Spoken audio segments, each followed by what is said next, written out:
Two projects share a name. One floats on a drinking water reservoir in California. The other takes 6-meter waves in the North Sea. The pitch decks call both of them floating solar, and that single word does most of the damage.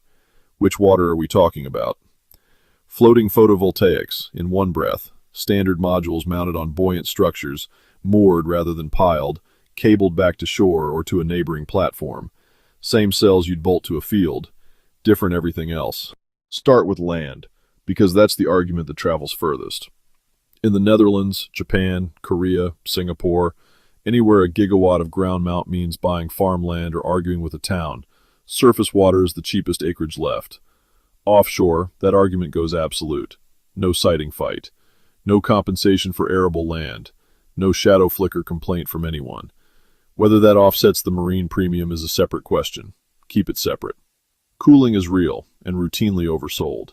Panels lose efficiency as they heat, and water is a heat sink with convection on top. On sheltered inland water, the literature clusters around a 5 to 15% yield lift over comparable ground mount, and the top of that band belongs to systems sitting close to the surface in hot climates. Offshore, you get wind, spray, and a cooler ambient. You also get salt, soiling, and modules that spend their whole life moving.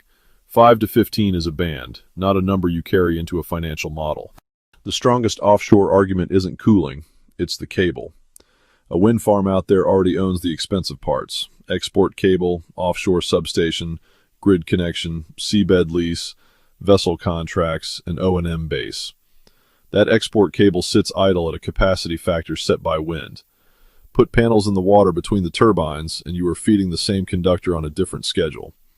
Summer high pressure, low wind, full sun. Higher utilization on steel and copper that is already sunk.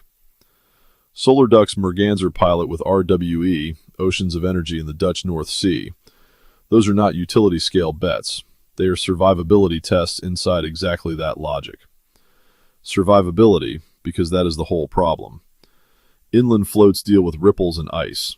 The North Sea delivers significant wave heights that repeat, thousands of times a year, in load cycles that work on joints, mooring lines, and connectors. Every degree of hinge motion is somewhere for a cable to chafe. The failure mode isn't a dramatic sinking. It's a decade of flexing against a 25-year warranty, which lands you in the cost paragraph. Ocean-grade structures, mooring, dynamic cabling, marine coatings, and vessel-based O&M give you a CapEx and OpEx profile closer to offshore wind than to a solar field, spread across far less output per unit. Nobody serious is quoting a competitive LCOE for offshore floating PV today. In modeled cases, the number only turns interesting when it shares hardware with wind. Now the correction, because this one keeps getting smuggled into the wrong deck. Evaporation reduction. It shows up in offshore pitches, and offshore it means nothing. The ocean losing water to the sky costs you nothing. Shading a rectangle of it saves nobody a single drop of drinking water. Inland, it's the headline. Cover part of a drinking water reservoir, an irrigation pond, the forebay of a hydro dam, and the water you don't lose is water with a price and a permit attached. In an arid district, you are generating power and retaining supply on the same footprint, and the retained water can run through turbines you already own.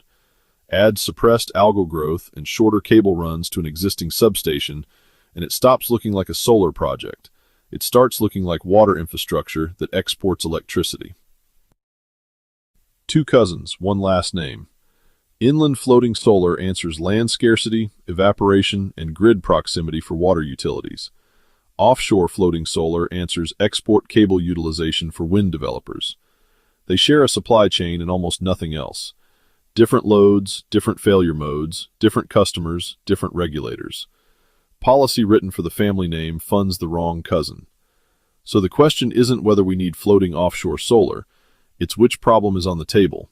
If it's drought, land, and water you can't afford to lose, the answer floats on a reservoir, and it's available now. If it's getting more out of an export cable you have already committed to build, the answer is offshore, and it's a pilot, not a procurement. Same last name, different decade. Engineering Depths. Subscribe, like, and share.